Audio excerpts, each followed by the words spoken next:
Most of you know I'm a huge fan of true crime stories, so there's no better way to kick off the year than by sharing 3 of my current streaming faves in this special Crime Docs edition of the Jaymes List.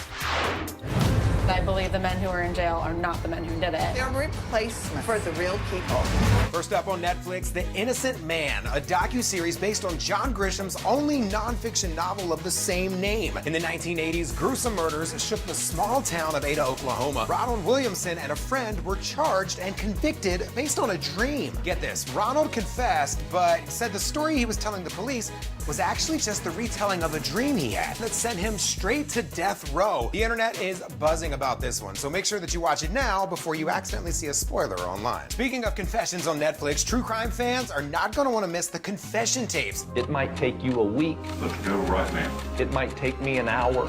Say it. But we're all gonna have our breaking point. Telling the stories of 6 separate homicides where the convictions came primarily from confession tapes. But the twist here, the suspects all say they were coerced, shedding light on how police investigations can manipulate someone into admitting something that they didn't do. Think you wouldn't? Well, watch the confession tapes and then let me know what you think. If you don't have time for an entire series, there's a documentary on Hulu that you just have to see. It's called Tabloid, and this one is probably way more fun than a kidnapping story should be. She went barking mad.